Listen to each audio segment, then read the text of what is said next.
Welcome to the Bike Talk with Dave podcast. I'm your host, Dave Mabel.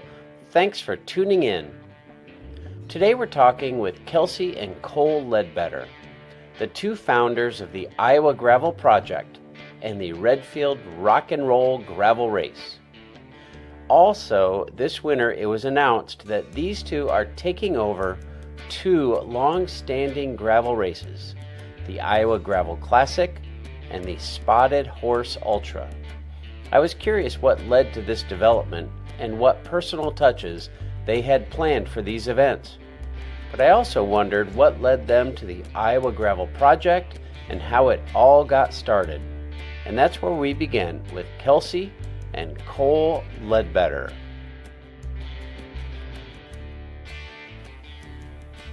Kelsi and Cole Ledbetter, welcome to the Bike Talk with Dave podcast. Cole, we've been talking about getting you on for a long time, but I'm glad we waited because we've got something exciting to talk about. But you just also have a ton of stories too. You've been around the gravel world for a long time. So I'm excited to have you two on. Kelsi, I want to introduce you guys individually. We'll start with Kelsi. Kelsi, the voice in my ear, host of the Gravel Knits podcast, biker, ragbrier, and, race director. Welcome to Bike Talk with Dave, Kelsi. Thanks, Dave. Absolutely. And Cole Ledbetter. Cole, you've been a gravel cyclist for a long time, and again, race director, and I believe you both, I don't know the full history, we'll dive into that, but I'm going to give you both credit for the Iowa Gravel Project. Kelsi, will you take some credit for that? I'll take some credit, but it's mostly him. All right, fair enough. But Cole, welcome to Bike Talk with Dave. How's it going, Dave? It's going awesome. Good to see you both. Well, thanks for joining me here on a Tuesday night. This is going to be a rare podcast because this is going to drop tomorrow morning. So I got my homework ahead of me when we hop off this thing. But this will be a nice, fresh, almost live Bike Talk with Dave, which is kind of fun and rare. So I want to start with Cole, because I believe Cole was the kind of the foray of your relationship into the world of gravel. Is that a fair statement? Kelsi, you're nodding your head there. So yeah. Oh yeah. I mean, we both definitely have gravel history that goes deep, many well past the two of us. But as far as the existence of how gravel is in a relationship, he was the starter. Yeah. Dig it. Well, let me start with that, Kelsi, because you said your gravel history goes back before the two of you were together. What was your history with cycling and then gravel? I grew up on a gravel road. From the time I could ride a bike, it was down a gravel road. I could ride to the end of the gravel, and I couldn't go any farther. So I got used to riding on the gravel road. How far was that? Oh, maybe half a mile down to the end of the street. But, as a kid, that's a long ways. It is a long ways. I actually grew up on a gravel road as well. And we didn't ride gravel for the sake of gravel. We rode gravel to get off the gravel so that we could get to town, get to the mall, or get to anywhere. Anywhere, yeah. Safeway for candy bars or Laffy Taffy. I would go to Safeway. I would ride my bike to Safeway for Laffy Taffy, or we'd ride to the arcade. But anyway, I grew up on a gravel road too, and all we could think about was getting off of the gravel. Cole, what about you? What's your bike history? Actually very similar. I grew up about an eighth mile from a gravel road, but I was on a highway. And so I wasn't allowed to cross the highway until I was about 10 years old. But then after that, I could go anywhere I wanted pretty much and had hundreds of acres across the street to wander around. But I could always, even when I was younger, ride down the shoulder and go down to the gravel road. And then my parents didn't care where I rode my bike. pretty much from the time I could ride, I was always on my bike. My parents didn't ground me. They grounded me from my bike. And that Oh, was the worst thing they could do to me, is get me away from my bike. So that was how they punished me. Um, but we lived about a mile and a half, maybe close to 2 miles from school. And so I rode my bike every day to school too, all through winter, and well, a large portion of winter at least. So I was riding a lot from a kid. So that was kind of my thing. When I got back from California, I started back into cycling about 2011 or so. I randomly picked up a mountain bike at Play It Again Sports. oh, Just saw a used mountain bike and was like, a couple $100. I used to like riding. Let's grab one and see, And then immediately started looking up like where are there any mountain bike trails even around Des Moines? Because I'm like, it's Iowa. Do we really have those? And so then I discovered that, and then it wasn't long after that. That was a really heavy old Trek mountain bike that was well past its usage, but it was the start. And then I kind of, if I'm going to be doing this all the time, I might as well get something good. So I went and bought a real nice new mountain bike, and then started riding quite a bit, and then got into one race where I raced the Dirty Do oh, here in town. yep. Raced that once, and then after that, got more into Ragbri and was in Ragbri for a bit, but then hated the road riding and the skinny tires really. So then I kept hearing stuff about gravel, and that would have been about 2014 or so, 15. And so then I got another bike and started riding gravel. And then it's always funny because I come back to the first race I did, and you see a picture of me in very much not cyclist clothes on a mountain bike, ducked down, looking like I'm trying to go as fast as possible. And then you have the A division coming behind because it was a circuit race, of course. But you have the A division right behind me in the picture, just flying by me. But I'm all looking like I'm serious, and they're just about to fly by me. It's That's always a awesome. great picture to remember.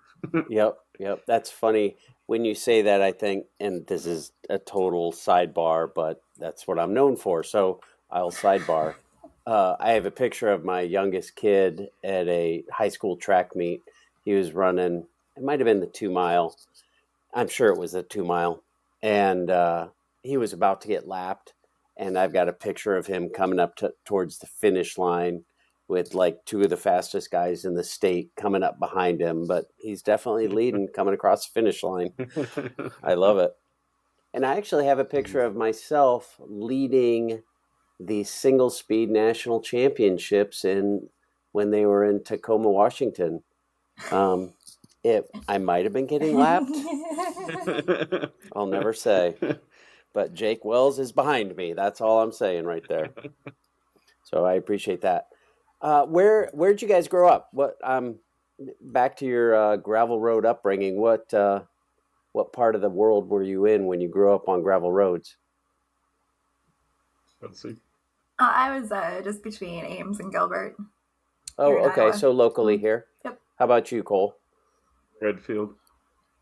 Dig it. Hence the Redfield rock and roll. I wondered what your connection there was. So that makes sense. All right. Iowa grown gravel riders. I love it.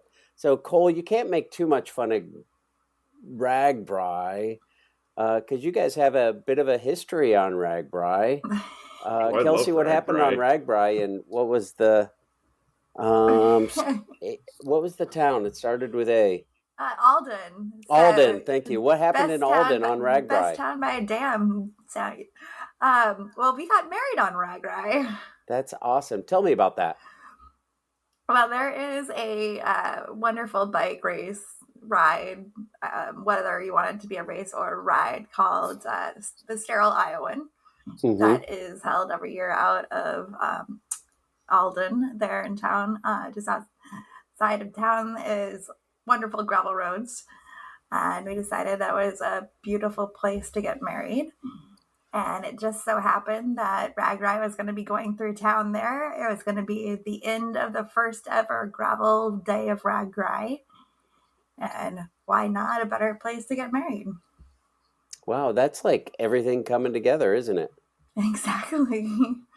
Huh. That's cool. Were you guys gonna get married anyway, or you're like, there's that gravel ride on RAGBRAI, it ends in Alden. Let's just get married.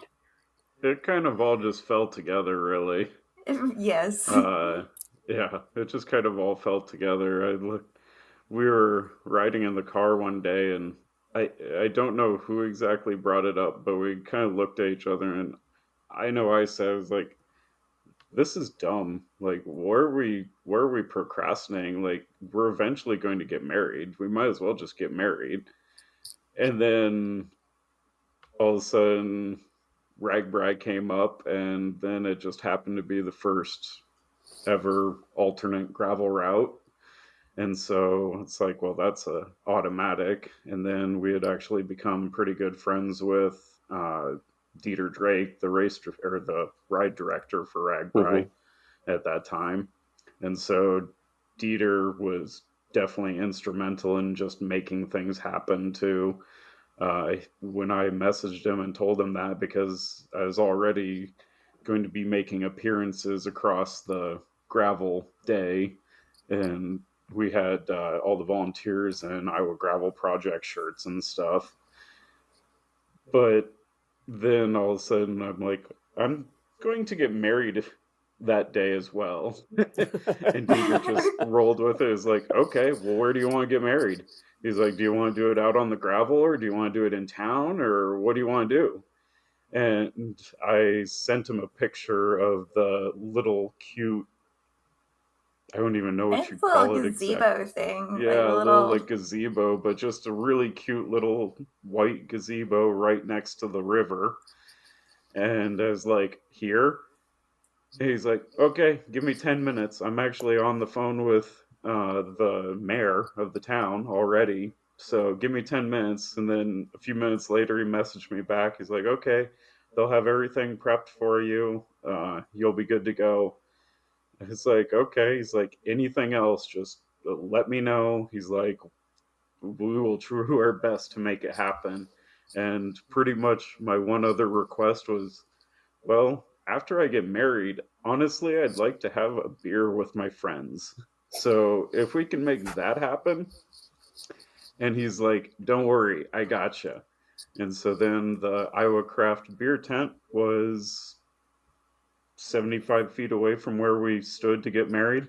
Mhm. That's So it perfect. all literally just fell into place perfectly. RAGBRAI is so many cool things happen. There's so many uh, family histories, people histories that happen on RAGBRAI, and that's a great. I love that story. That's RAGBRAI magic, which it's not why we're here talking today, but I love that. I think that's super cool.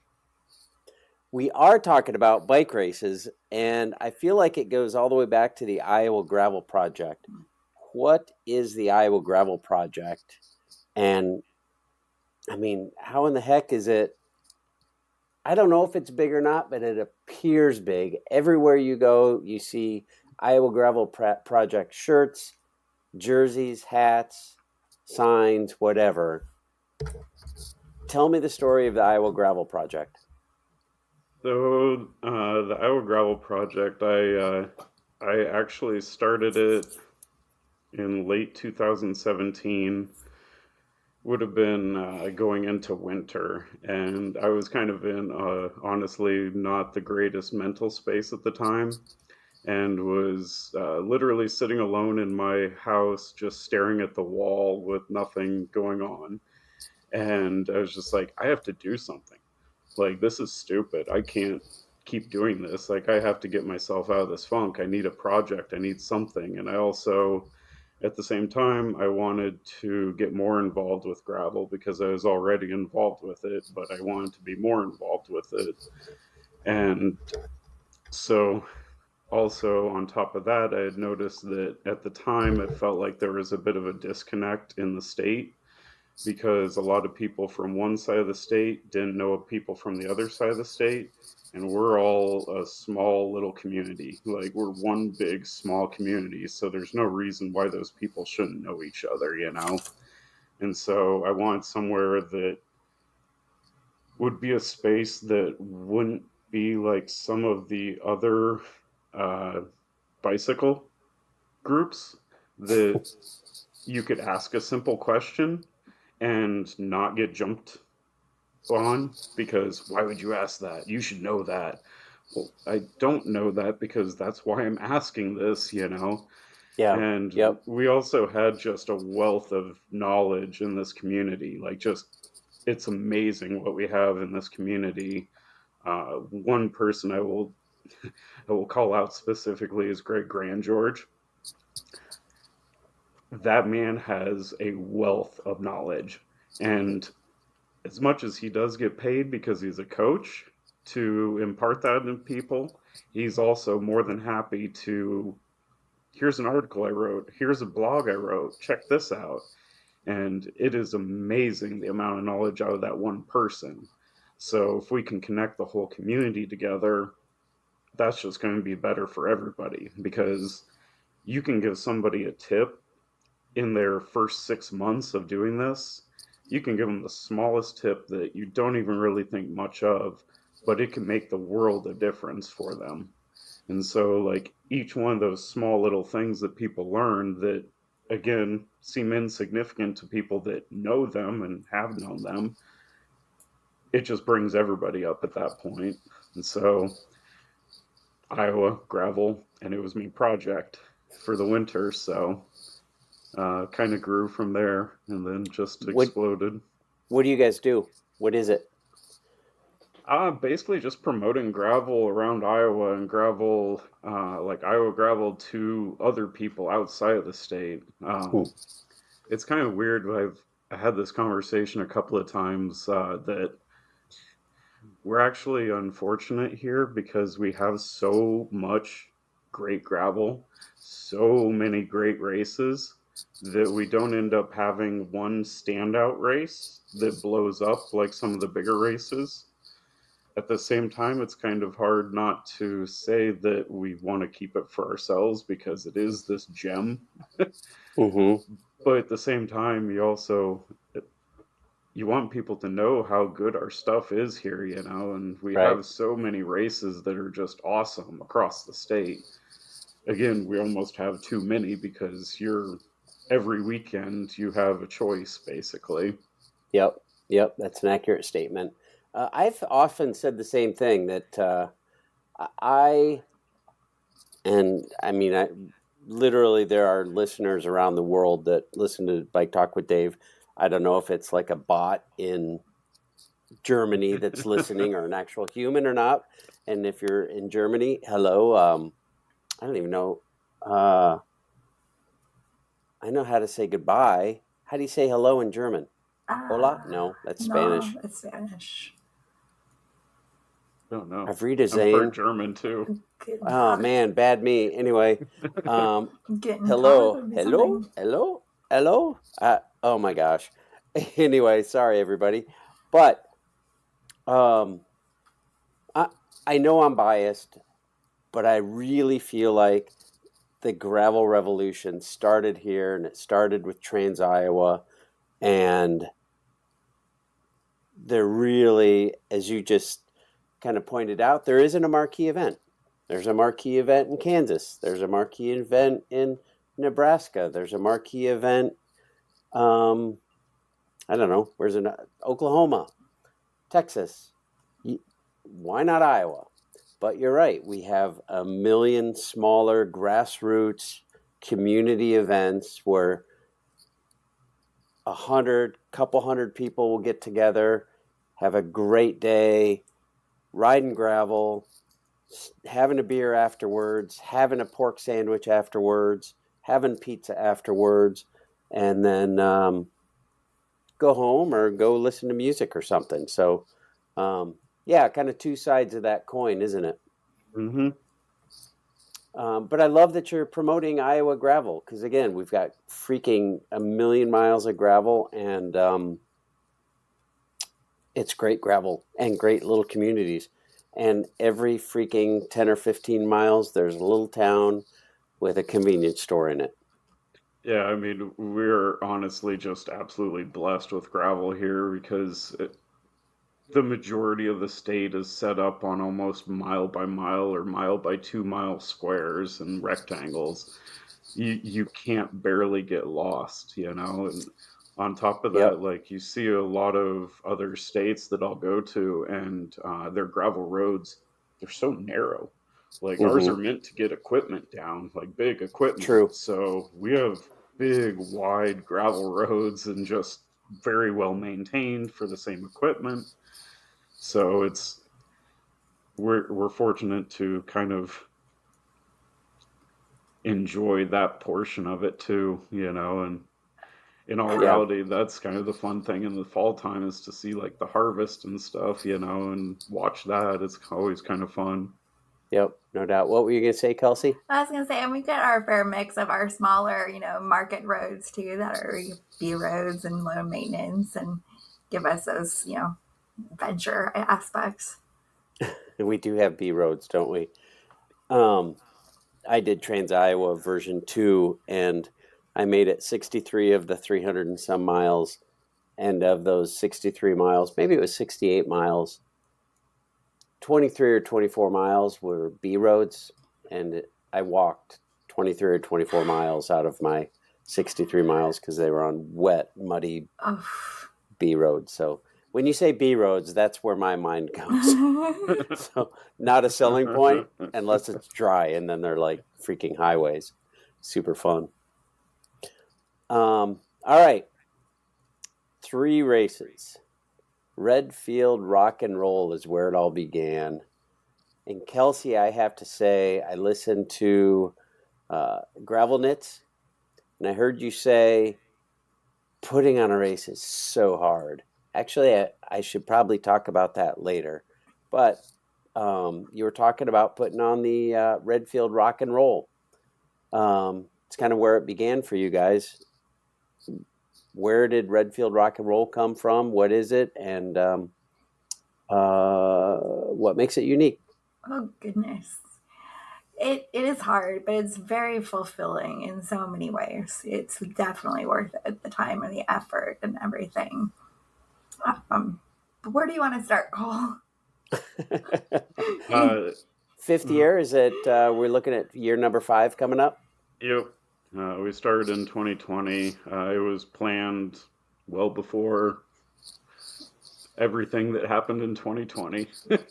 But I wanted to show off some of the gravel roads that I grew up on, not only riding my bike on, but traveling back and forth all over, as a kid, because when I came back from California in 2008 and then started riding into gravel, exploring some of the gravel roads and the scenery and stuff around there, it kind of amazed me. I was kind of blind by being surrounded by it when I was a kid. I didn't realize how beautiful some of the areas were, and how diverse the areas can be within a few miles of each other as well. Um, so at that point, I wanted to show them off to my friends. And in all reality, gravel had given me so much at that point already that I wanted to do my part to try and give something back. You know, I remember hearing a few race directors saying that over the years, and it really stuck with me, that was their way to give back to the community. And as Kelsi said, it's difficult, but at the same time, for me personally, the payoff is at the end when I get to hear the stories and see the smiles on my friends' faces. But Redfield, I originally wanted to eventually make it into something big, and like actually have music and everything else going on. And it was kind of funny because year three, we actually had an amazing band, The Sheet, play, and it was an awesome time. But unfortunately, that same day, it was low 50s and raining. And windy And and so cold and just yeah, it was horrendous conditions. I mean, really talk bad. about walking your bike. A lot of people walk their bike a day. Yeah, it was pretty nasty. And afterwards, like I was just running around because we do the race on a very small amount of volunteers generally. It kind of Mostly our started during families talking about yeah, tight knit. Yeah. yeah.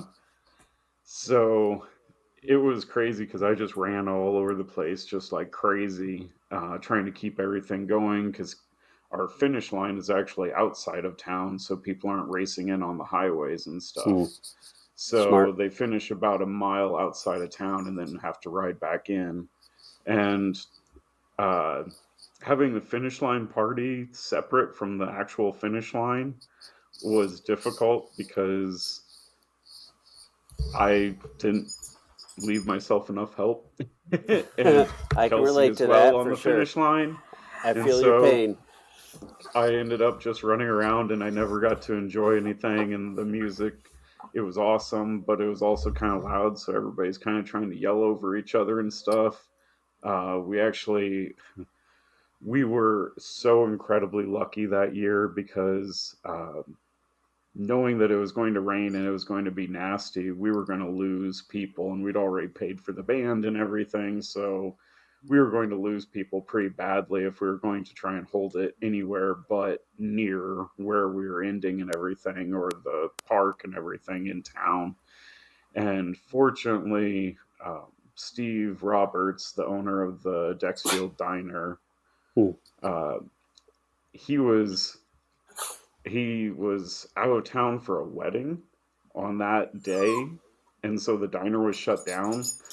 He literally just is like, here's the code to get in, clean up when you're done, you got your own alcohol, right?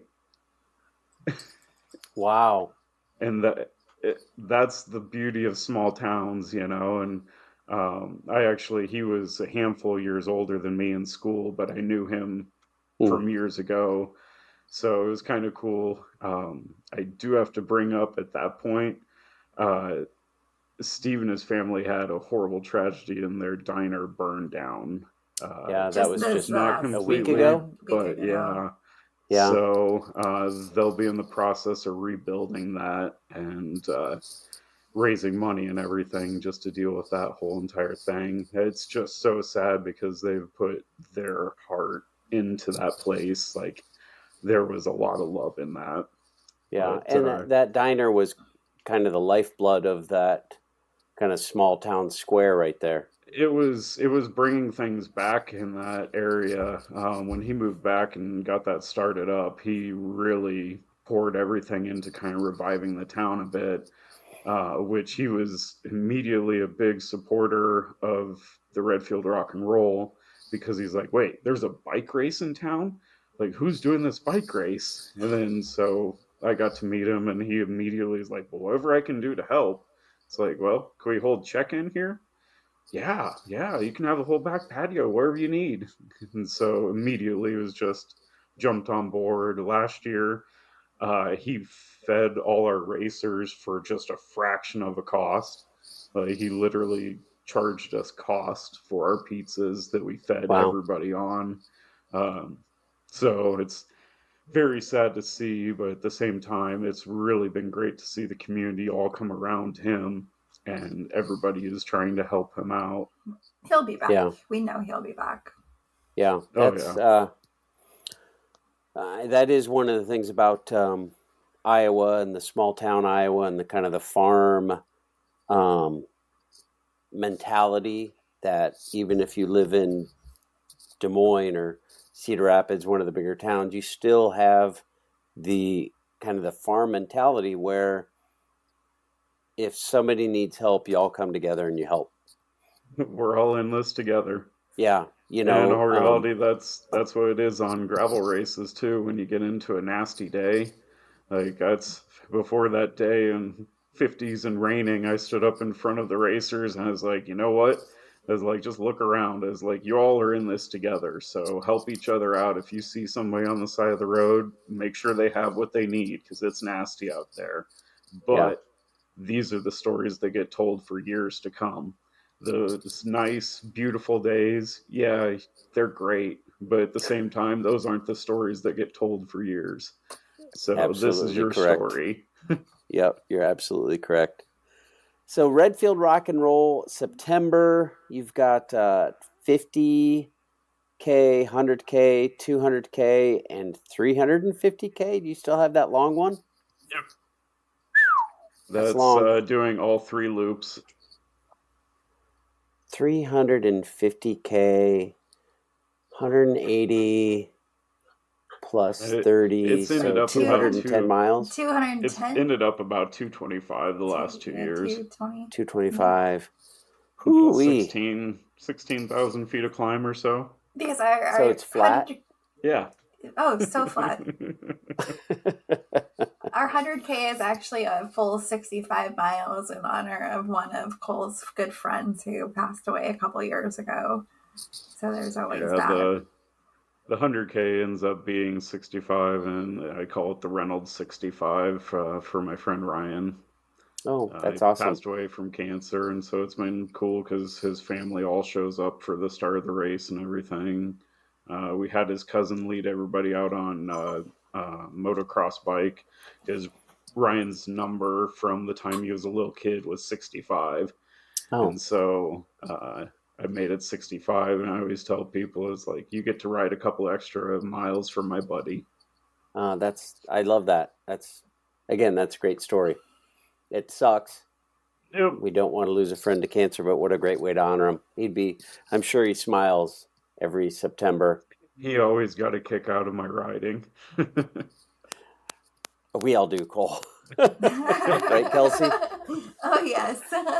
We all do. Okay, so you've been putting that thing on for 5 years. You've got the Iowa Gravel Project going along. And I didn't talk about the Iowa Gravel Project and I love this about it, so I want to bring it up. You host a weekly gravel ride that's open to all comers. And I know you alluded to other group rides that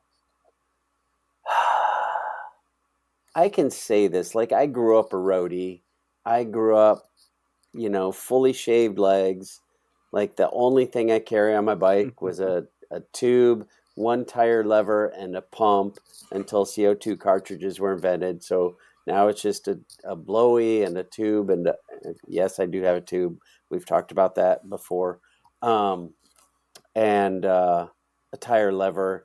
I don't have all kinds of stuff. I've got skinny little tires. I'm a roadie at heart, right? That was my upbringing. I love mountain biking. I love gravel. I love all of that, but I grew up a roadie.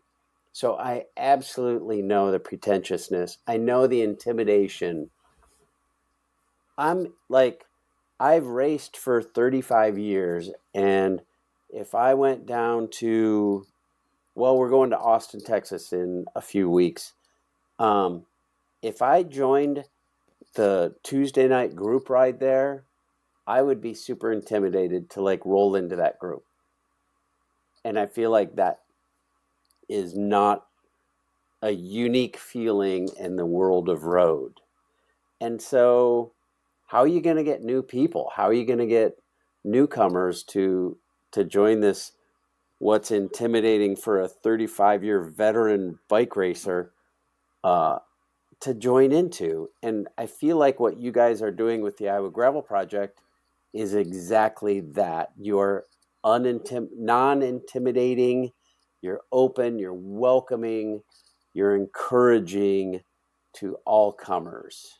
So, gosh, there we just nailed your Tuesday night ride, right? Yeah, Tell me about your ride. the ride was meant as an extension of the Iowa Gravel Project Facebook group.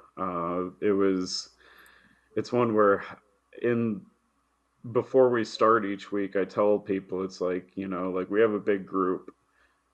I don't even know all the people that are here. And so if you end up riding next to somebody, like introduce yourself. Like just we're all good friends in all reality. We just don't know it yet. But like Hmm. introduce yourself, see who that person is. In all reality, you might have had an interaction with them online or something and know who they are, know the name, but you don't actually know that person. Hmm. And that's one thing that always warms my heart in the middle of the ride or at the end of the ride, is hearing that happening behind me.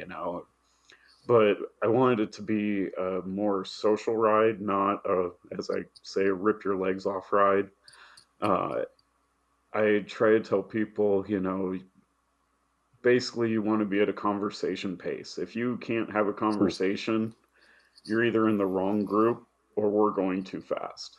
So uh, I will say our long group does get a little spicy sometimes, but it ends up everybody can kind of hang and everybody wants to go fast, so we go fast. But it's meant as a social ride, and then afterwards we always hang out at somewhere to have drinks or food or everything else.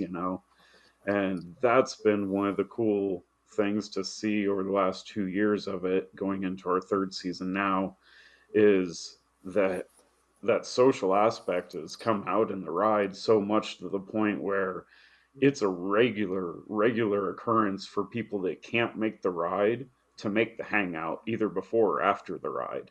Like they Oh, make cool. sure they come and they just want to hang out with everybody, and it's like, well, I can't do the ride tonight, but I can make it for that. So it's so cool to see that happening, and it's forming another community essentially. Yeah, and I think one of the things that, again, we have listeners all over. Uh, it's a great model anywhere in the well, in the world really, but just to have a get together, several um, paces, several distances, and all meet up and socialize and have some food and beverage when the ride is over. I think that's a great model for anyone. And you laughed that, like, introduce yourself. We're all friends. From the road, like I'll ride with somebody for 2 years and not know their name, but I know what kind of bike. Oh, it's the dude on the red Specialized. Oh yeah, I know that guy. I know that guy by his bike. I have no idea what his name is. So Well, and yeah, I'll say to the people is like, oftentimes you do recognize that person next to you, but in all reality, all you've done is breathe really heavy in their same space a few minutes at a time at a race, right, right, and right. you don't actually know them. Yep. That's exactly it. So I love that. I love the social aspect of that. Well, that's where So you, too we have we have two groups usually. We have a fast group and a short group, and the short group is by no means supposed to be slow, but it is welcome to everybody who, hey, I'm just getting out on my gravel bike. Hey, I got a gravel bike. I want to come and see what this thing's all about. And some nights we break it up into smaller groups, even when on the short group, so that we have a new group or a experienced group or people that help It's each other been along. it's been amazing how many, like, literally brand new, this is my first time I've ever ridden gravel people that have come out to the ride. And so it's really cool to see that and like hear kind of what I was hoping for when I mm-hmm. thought about it actually happening. Is people are like, well, I bought this gravel bike, but all my friends just do ragbri and just do road or just do casual rides or just do drinking rides. And I don't really have anybody to go with, so I don't want to go by myself. So I saw this group and I showed up. So it's really cool to hear all the stories of how people heard and stuff. Yep. That's awesome. I love that. So that's got to keep you guys busy, not to mention your like day jobs. But then I see an announcement this spring that, or maybe it was winter. I would say winter.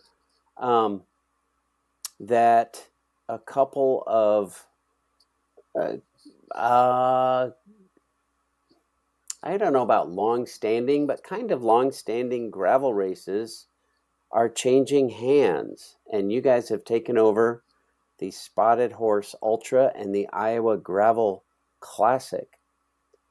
Kelsi, again, you said in your podcast, putting on one race is hard.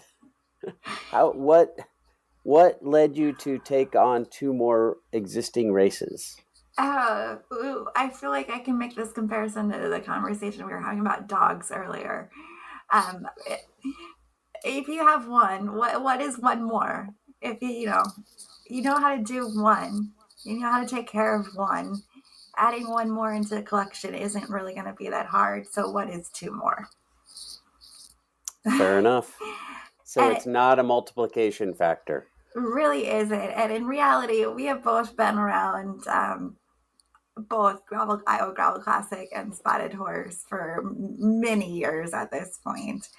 And it just feels like another extension of our family. That's awesome. So, what's that? I've missed racing one of each exactly. And I finally had the opportunity. Go. I've been at every single one except for the first Spotted Horse and last year the Iowa Gravel Classic.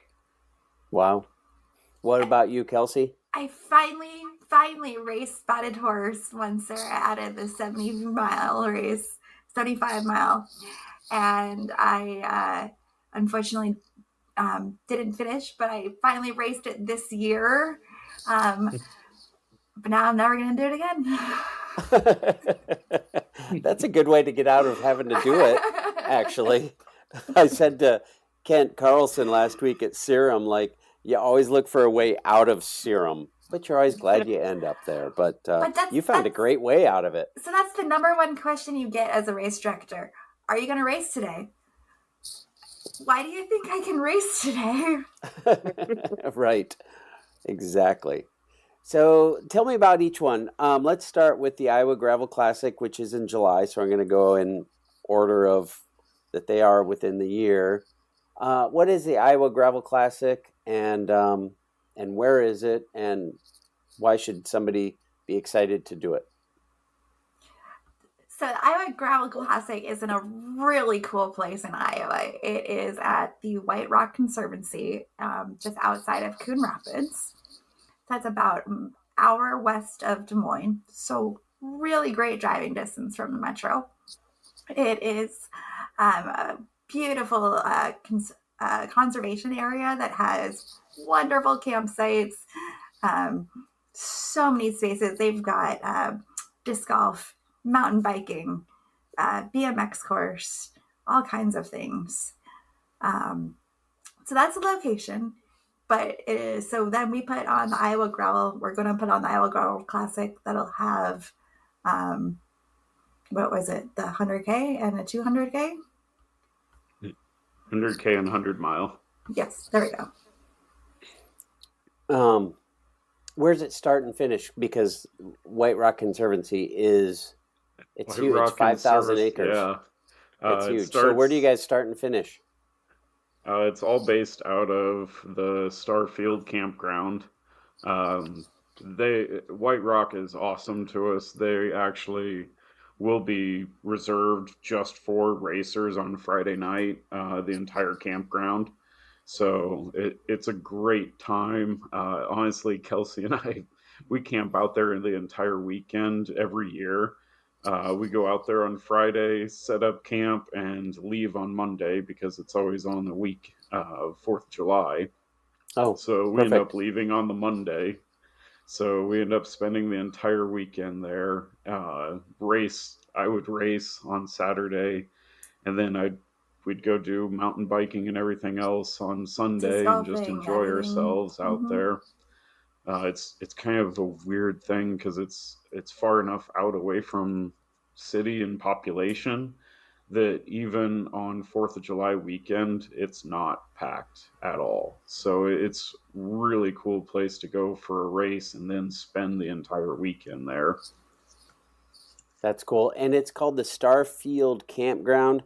It's wild that, I don't know, I think it's like an hour 20 from Des Moines. So the largest metropolitan area in the state. I mean, it's still Iowa, but you know what I mean. And it is a designated dark sky, so the stars must be glorious. Oh, they're so gorgeous. Absolutely breathtaking out there that you can see for days. Yeah, that's awesome. Iowa Gravel Classic in July. Does it have its own? Do each of these have their own website, or does everyone go to one spot to find information on all of them? We're working on getting our Iowa Gravel project site up and going again. We do have Iowa Gravel Classic has its own web page, and also the Spotted Horse Gravel Ultra has its own web page, which Okay. I'm working on getting updated right now. Fair enough. Fair enough. So you are having a race in 2024?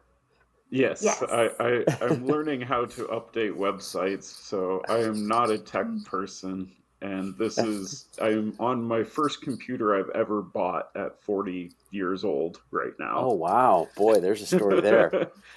All right, so Iowa Gravel Classic, if you Google that, you'll hit the website, and I'll put a link in the show notes for sure.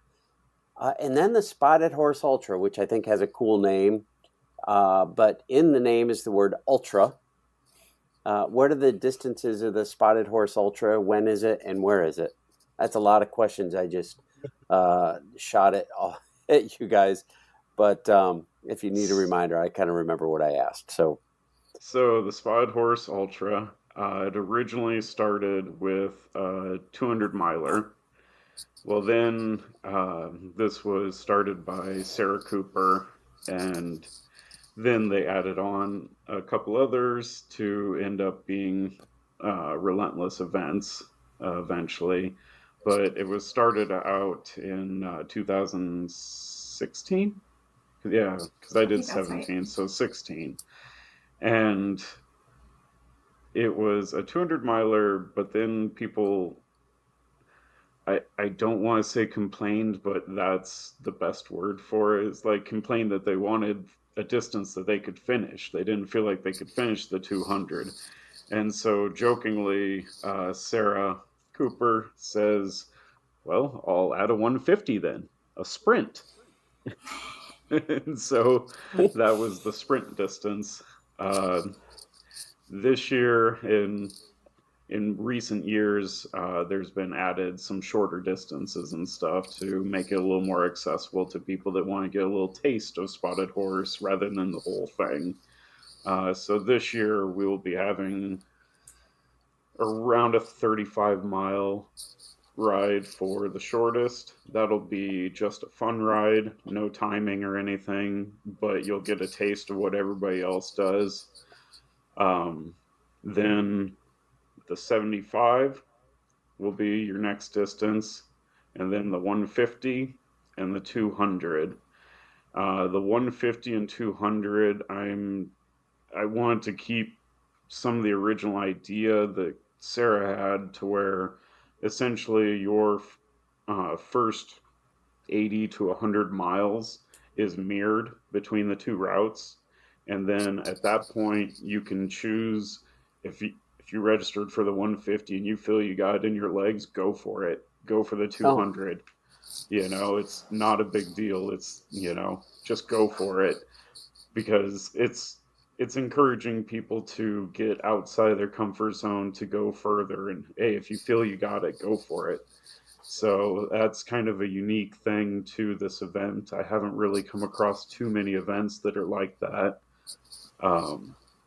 But this year, this is the first actual public announcement. It's on Bike Iowa, on our event page and stuff, where it's located. We are changing the location from the previous years. The last handful of years, it's been at the Madison County Winery, which is an awesome place. It's been an absolutely amazing venue. The view is just breathtaking there. But one of the things is that it's on pavement, and it's a pretty speedy highway at that point, and lots of blind curves and everything else. And start and finish on that pavement. So we're actually moving it only 5 miles. We're actually moving it straight onto gravel to the Big Rack Brew House. Oh, So cool. it's the Big Rack Brewery. It's when I talked to Aaron, the owner, I was like, "Hey, you and I have been talking about throwing an event at your place for a couple years now in some form or another. Would you like to do Spotted Horse?" And he literally said, "F yes." That's awesome. So That's he awesome. I was love more than that. happy to have us. That way, now we'll be starting and finishing on the gravel. Uh, be ready for a finishing hill. I will Uh-oh. say that. If A it wasn't fine welcome decided home. by then, it will be decided at the end. So I feel like it's fair to tell people that the finish line is at the top of a hill when they come to that 150, 200 mile split and they're thinking, maybe I'll do 200 miles. Oh, wait, I got to get up a hill at the finish line. Well, So keep a little bit in the tank, right? Well, I mean, the Spotted's thing is, always though, had an evil finishing hill. Fair enough. Fair enough. well, and also, Um, I mean, you have nonstop hills the entire way because that's the area that you're going through for the course.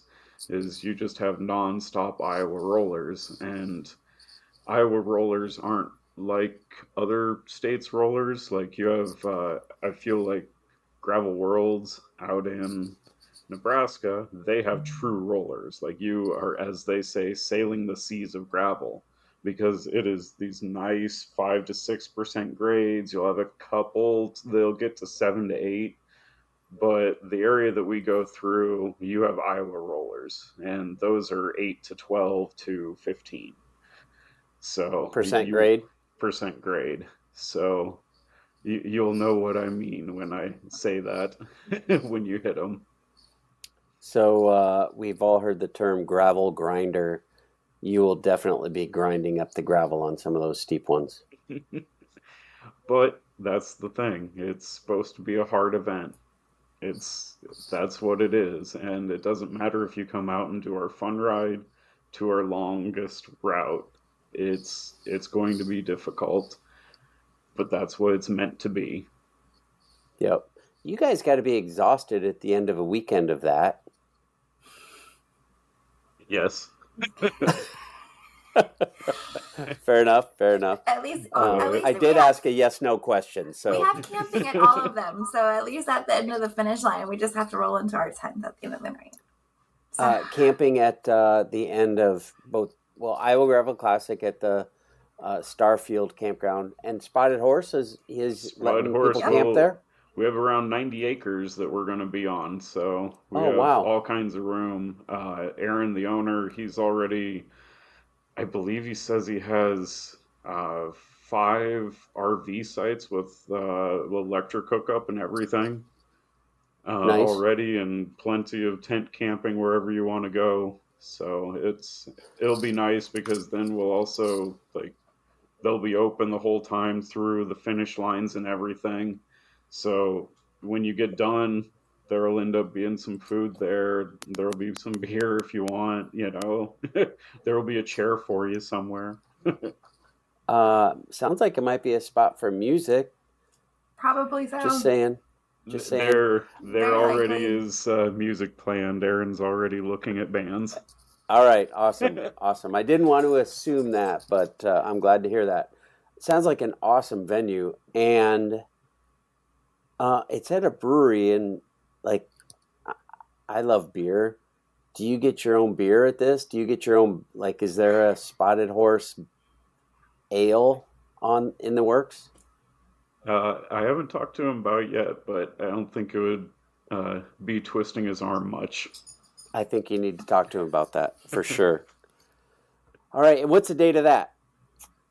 That is October 19th.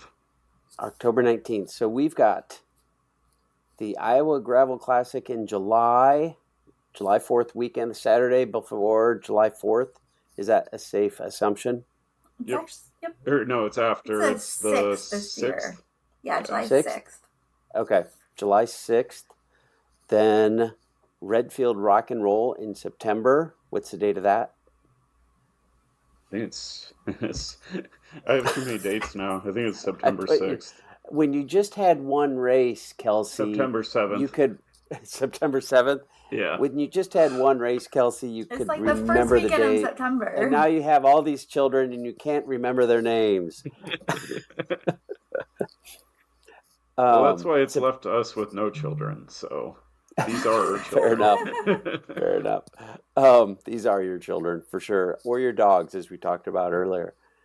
And then Spotted Horse Ultra is October 19th. October 19th. Awesome. I'll put links in the show notes and spread the news, and hopefully people can get signed up and come enjoy some beautiful Iowa gravel roads and, hop into the Iowa Gravel Project and give Cole somebody to talk to instead of a wall that you were staring at when you came up with the Iowa Gravel Project. I feel like it was a project to entertain Cole. It's a fair Pretty assumption. Accurate. Awesome.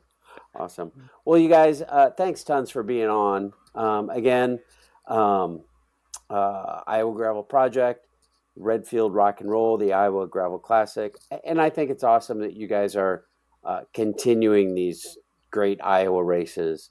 And they were both races that meant a lot to us, so we didn't want to see them go anywhere. Yeah, I don't think they meant a lot to just you. I know that, I'm in the Bike Iowa gang, and people talk about those two races. And in addition, the Iowa Wind and Rock all year long. Like people are like, oh, who's signing up for this? Who's signing up for that? Who's doing this? Who's doing that? So I know that these races mean a lot to more than just you two. They mean a lot to a lot of people, and hopefully we'll help you guys see them grow. Thank you. We really want to hope that we can give them the home that they need, that we can give them what they deserve. Yeah, well, I'm sure you will. All right, you guys, take care, and we'll see you on the gravel roads. Thanks, Dave. Good to see you. Sounds good. Thanks, Dave. I want to thank Kelsi and Cole for coming on today, and I want to encourage you to dive onto their race websites or social media pages to find out how you can join in all the Iowa gravel fun, or how you can get your own welcoming gravel ride started in your community. Speaking of fun and unique gravel rides, as well as all other surfaces, the Core 4 has some great stuff planned this August, including a $10,000 prize purse for the Stone Crusher 100-mile race, courtesy of the new title sponsor, River Products Company. And it will also be honoring Chris Lillig, an Iowa City cyclist who worked at River Products and was killed by a drunk driver in 1996. For more information on Core 4 and the new title sponsor, as well as other race distances and registration, head on over to core4.bike, and why not sign up today? Now, I really appreciate you tuning in each week, and I would really love it if you would rate and review this show on your favorite podcast platform. And if you want to support the show financially, I would welcome that. Just look for Bike Talk with Dave at buymeacoffee.com and drop a few coins in the cup. If you do, I would love to send you a sticker. And be sure to check out the Bike Talk with Dave channel on YouTube, where you can watch some of our award-winning films, including 1,000 Miles to Nome and Down the Kuskokwim, which are all about the Iditarod Trail Invitational, a bike, run, and ski race along the Iditarod Trail. Now, I know I said this last week, but it is still going on right now. I just saw a post from a Bike Talk with Dave veteran, Tyson Flaherty, who is on the Yukon River outside of Ruby, Alaska, a small village in the middle of the interior of western Alaska. The only way to get there is on the Yukon River on a snowmobile, dog sled, bike, or foot. Anyway, check out the films and see about life on the Iditarod Trail. They're awesome. Now, for the rest of us, we can enjoy the longer days of spring and remember that nothing compares with the simple pleasure of riding a bicycle.